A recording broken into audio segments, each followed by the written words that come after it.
little DIY. I am making pizzas today. My freezer is missing the pizzas. I like to always have either a handheld something or a pizza ready, and I haven't for quite a while. It's currently towards the end of October. We got like a week left, and I haven't had pizzas in my fridge since the beginning of September, and that was just a little bit. So I'm trying a different recipe today for the dough. I'm also trying to figure out how many I want this to be. I want this to be 5. So I'm not actually giving you this recipe today. If I like it, I will definitely share it in the link below. But today, what I really want to do is talk about cost. So, there's a big debate on, is it actually cheaper to buy things in the store and cook them yourself, or is it cheaper to just get whatever you want from wherever? So I've done some analysis. I've broken down the cost of every single ingredient that I use for my standard recipe, not this recipe because I don't know if this is a winner yet.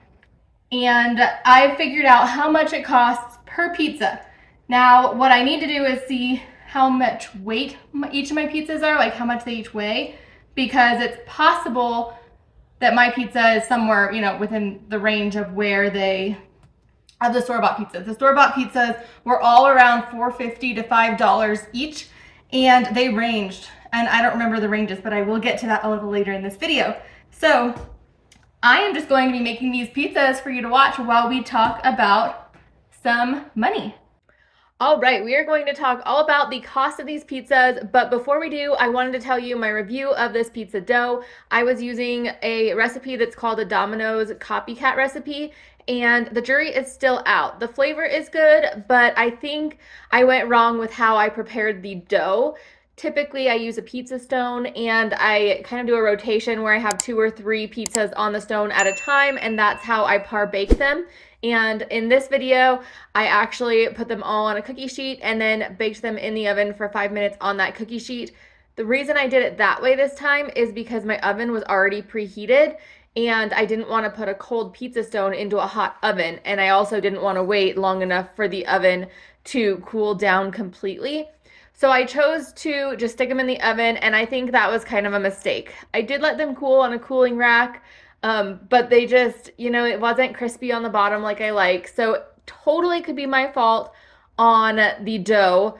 Also, it was a lot more stiff than I wanted, which I think might just be the way I measured out the flour. So it'd be interesting to see if I weighed the flour, if it would work better.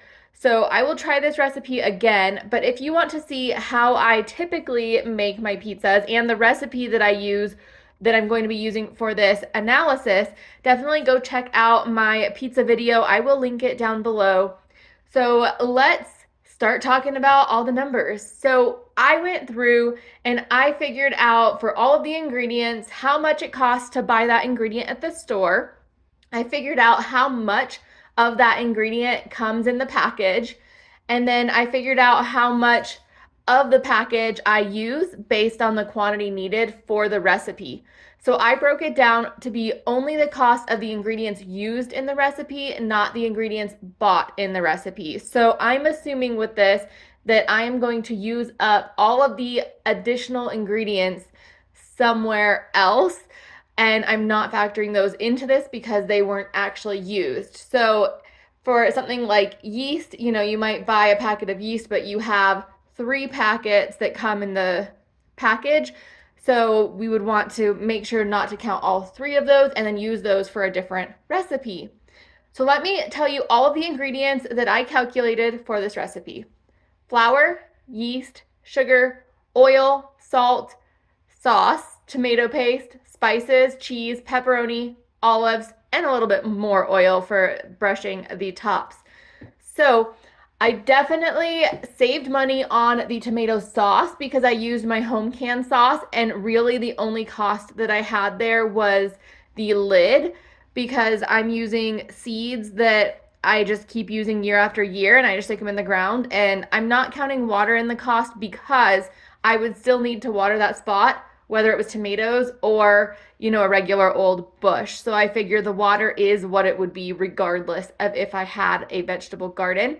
So that's the only part in here though that is cheaper because, and so I counted 20 cents for that lid. I also buy all of my items at Target for the most part, so that's where I grabbed these prices from. And adding them all up to make one full recipe, it costs $11.54.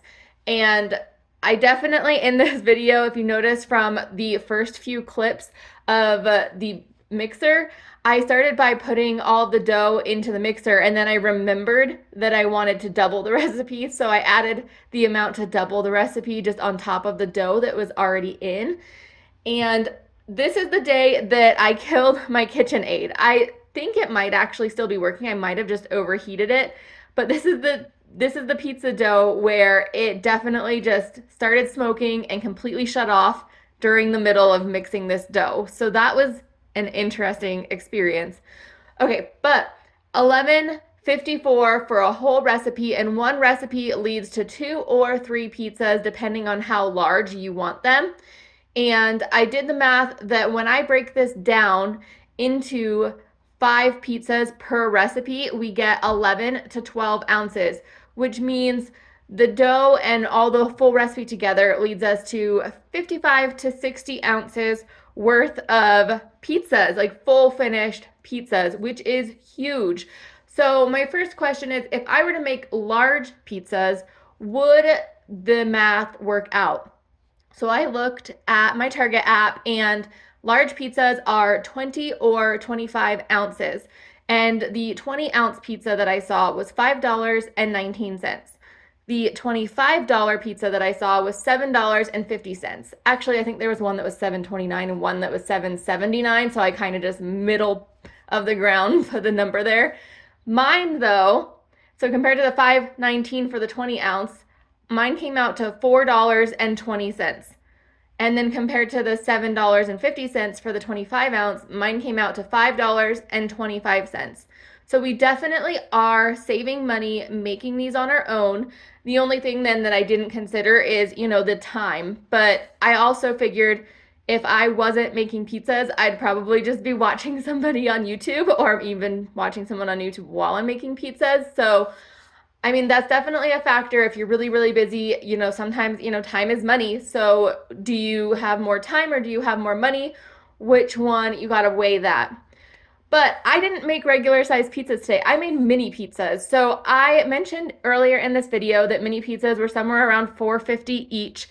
And I looked into them at Target. There were 3 different pizzas. 11.5 ounces was the first pizza for $4.49. And then there was a 9.3 ounce for $4.99. Yes, more expensive. And then a 7.75 ounce pizza for $4.29. So I definitely found that it really depends on the brand for how expensive it is. But these little convenient pizzas that you can stick in the air fryer are so amazing. So we're looking around $4.50 per mini pizza. I did weigh my mini pizzas, and they were all 11 to 12 ounces. And the biggest one we saw from the store-bought ones was 11.5, so we're right in line with that. And mine came out to $2.31 each. You guys, that's half. If I'm making the mini pizzas, it is half the cost to make them myself than buy them in the store. For a full-size pizza, not necessarily going to find that same result, but it's still definitely cheaper, but maybe more like only, 10 to 25% depending. But to get mini pizzas for $2.31 instead of $4.50 is a huge win. So I definitely call this a success. And if you haven't yet, go make yourself some mini pizzas. All right, there you have it. I have 10 pizzas for the freezer. I'm doing this completely different than I typically do. Usually at this stage, I would put them in foil and freeze them individually. I'm going to flash freeze these, and then I will weigh them after off camera. I'll let you know what the weight was. I'm going to weigh them after they come out of the freezer. You already know at this point in the video how much they weigh, so surprise for me, but you guys are in the know. I'm curious, did these results pan out as you'd expected? Were these a cost that makes more sense than buying from the store or less sense? Have you ever considered making your own mini pizzas? I love these mini pizzas because I can heat them up in the air fryer. And it is super convenient. I gotta say, I had a hate relationship with my air fryer at first, but since I've learned to put mini pizzas in them and cookies, I've been loving it good enough. But I would say I don't use it unless I have these things in my freezer. So I did also get cookies in my freezer today. If you didn't check out my fall cookies video, definitely go check that out. Or if it's not out yet, it'll be out soon. I'm not sure which order I'm putting these out in.